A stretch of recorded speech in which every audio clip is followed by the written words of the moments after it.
Shalom uvracha from Yerushalayim, Ir HaKodesh. With the help of Hashem, we continue our study of Pirkei Avot, the ethics of the fathers. This evening, chapter 2, Mishnah 8, part 2. Again, chapter 2, Mishnah 8, part 2.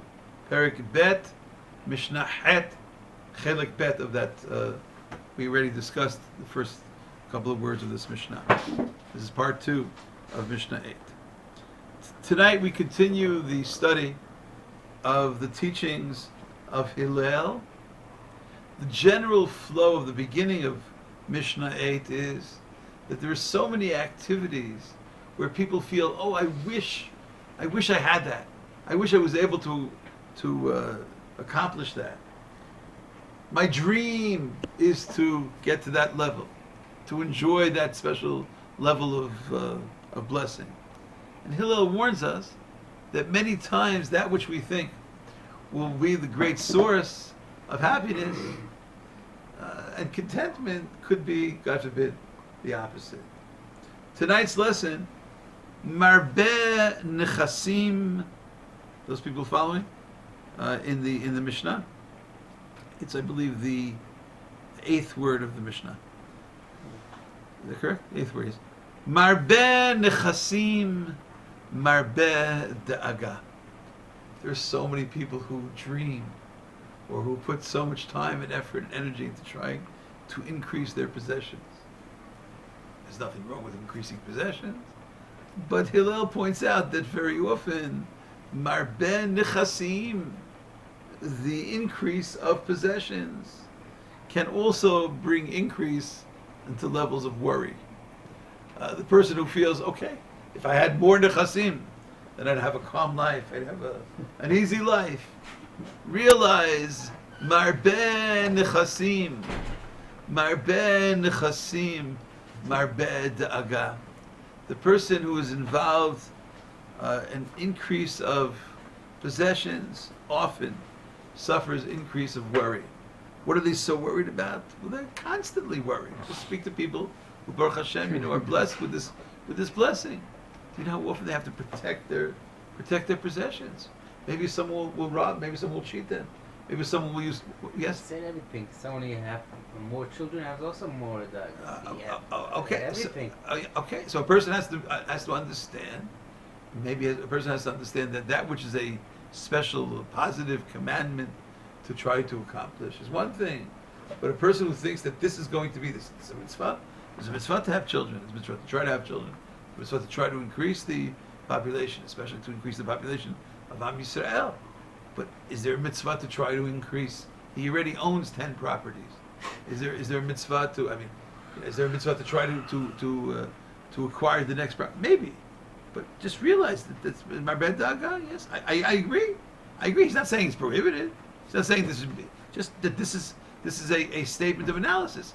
And I agree with you that anyone who thinks that to have a child is just like the easiest of all activities and a life of ease. Bezrat Hashem, I hope that's the way it is for all parents in the whole world, especially the parents in the Jewish nation. But there, of course, everything comes with a certain kind of challenge, and each increased blessing comes with a certain recognition that a person is supposed to have as to what it comes with it. The latter part of the Mishnah, he will try to speak about levels of blessing, which in the spiritual realm, and when we get to Marbeh Torah, Marbeh Yeshiva, Marbeh Eitzah, we'll come to that, and he contrasts the two. Are there certain activities which do not have a negative side to them? I agree. Every major accomplishment comes with challenges. Every good thing. Somebody that is special child, you don't ask from him a lot. Somebody that a child that is a good child, you ask him more. Everything is like this. I think what he's trying to say, this is my understanding of Hillel's teaching, is that a person should not view the nechasim as an end in and of itself. A person should not view the nechasim as an end in and of itself, because together with the nechasim will come many challenges, and they have to be prepared for those challenges and to deal with those challenges. I mean, as the Rav writes here, Shema Yigzulu. Maybe they will steal. Maybe they will steal his property. Okay, maybe that doesn't mean you shouldn't have property. It just means beware of the challenges. Or a person is constantly worried. If you've ever met certain people who are blessed with nechasim, they're always worried. Who's going to take over my neches? Who's going to take away my property? Or is it properly guarded? Is it properly protected? And especially if it's a large estate or very, very valuable possessions, a person has to be careful.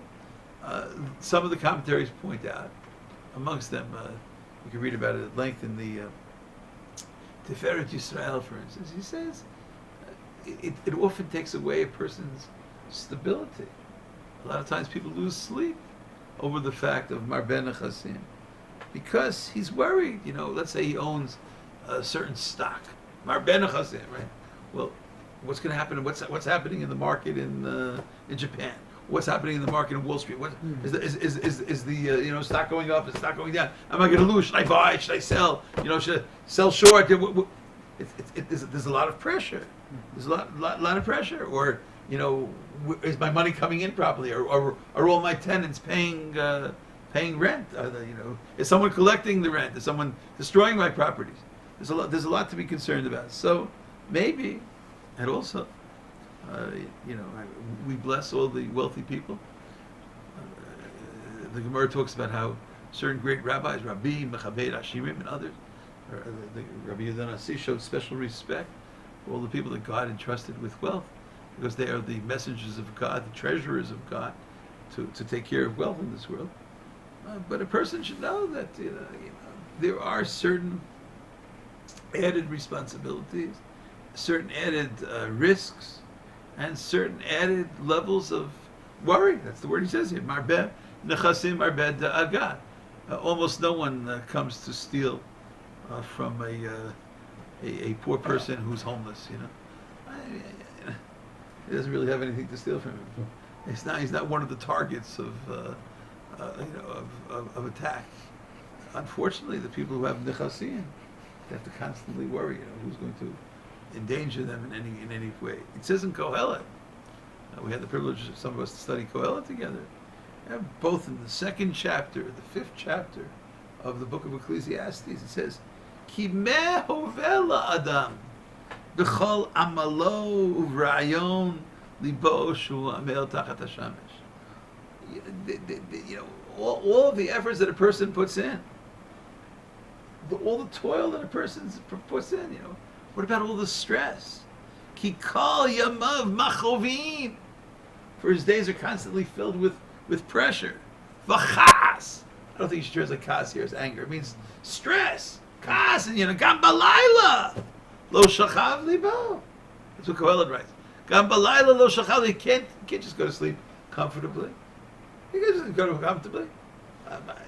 A person who has a job, everyone should be successful in their endeavor. I'm not giving vocational guidance here. I'm not learned enough to do so, and I wouldn't be brazen enough to say so. But there's a certain kind of advantage. A person who works, in a certain kind of a position, and comes home, has nothing to do with that which is going on for the next 18 hours or so, or whatever is it, 16 hours till he starts his job again, and that's all. Everything is calm. But as it says in the 5th chapter of Kohelet, it says speaks about mitukan shnata oved. The laborer has a sweet sleep. V'hasava le'ashir einenu maniach lo lishon. He can't even sleep at night.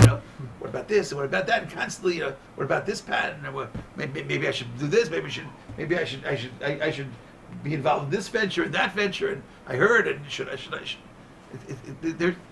He's not discouraging. He's not discouraging this concept. He just is pointing out that it does come often with areas which people often do not think about. The Gemara talks in Bava Metzia. It's on page 29b, Bava Metzia Kaftet. The Gemara talks about advice. You see, you can find all forms of advice in Talmudic literature, including those people who want to lose a fortune. The rabbis, it's like, you would think you don't need the Talmudic wisdom to do that, right? But the rabbis say, what happens if a person inherits great wealth and would like to lose his money? You want to lose your money? Well, here's advice for how to lose money. What? Here's the formula how to lose money. I saw in one of the commentaries, I think Rabbi Steinsaltz also quotes it in one place.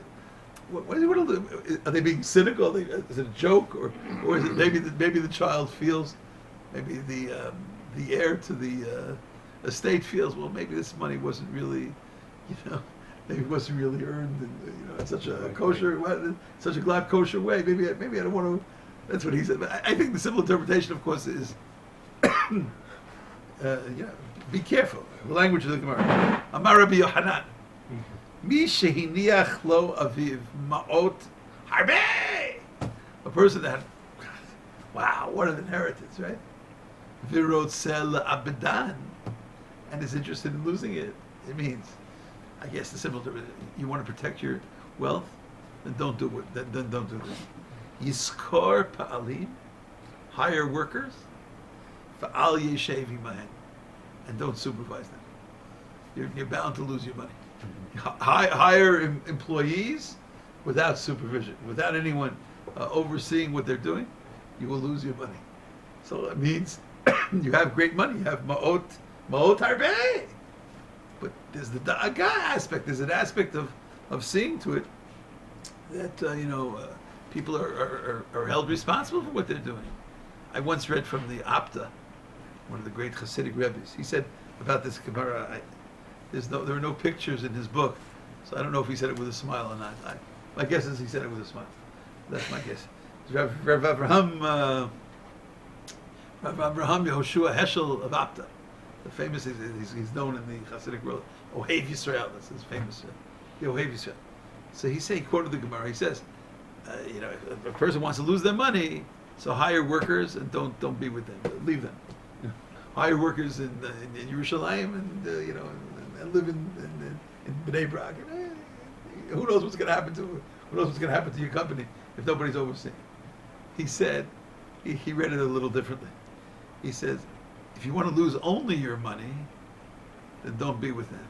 If you want to lose everything, including your money, if you want to lose your health also, then stay with them.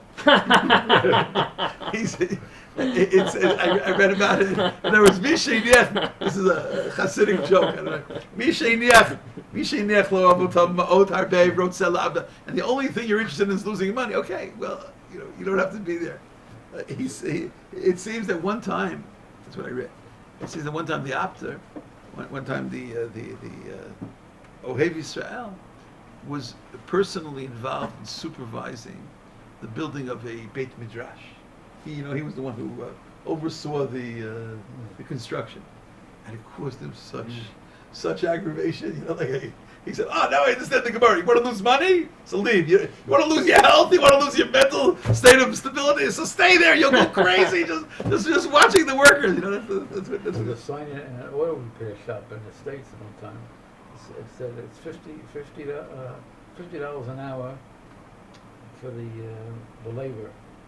But if you watch, they charge you $100 an hour. So Marbed Nechasim, Marbed Aga. I mean, there are other areas. I accept what you said, Rabbi Yemen. It's very important. It does not mean that Torah is against acquisition of Nechasim. I don't think that's Hillel's point. I think to understand the other side of the Nechasim, there are different Girsaot in our Mishnah. We've spoken about variant readings at certain times. I saw in certain of the Mefarshim, in certain manuscripts also, it doesn't say Daga, it says Marbeh Dalid Vav Vav Nun. I don't know how to pronounce it. Davon, I don't know how to pronounce the word, I'm sorry. Probably connected to the word Da'ava, which means anguish, yagon, ke'ev, tsar, da'avon lev, maybe davon. I saw in Professor, I have here the commentary of Professor Avigdor Shinan on Pirkei Avot. His book is called Pirkei Avot, the Perush Yisraeli HaChadash. he says that there are certain versions of our Mishnah that say, Marbe nechasim, Marbe diyun. The other version that he said before was davan, dal vav vav nun. He said there are certain readings of our Mishnah, Marbe diyun, which means court litigation, or certain versions of our Mishnah would say Marbe nechasim, Marbe din. If you increase your possessions, you're going to spend a lot of time in court cases. A lot of time in court. If you don't own property, I'm sorry. It's a part of the investment. Yeah, that's what he says. You know, Marbe din. Unfortunately, you know how many dinei Torah. You know how many. I hope that all neighbors can get along with each other. I hope that all, you know, business investors and partners should do well. But there's so many cases that you hear of the Marbe nechasim, and as Professor Shenan writes, Marbe diyun, Marbe din. It increases so many cases of, you know, I wish it would just be, you know, discussing in court, but very often it's argumentation, and God forbid sometimes it even leads to hatred and to fighting and to embitterment, which could last, you know, who knows how long.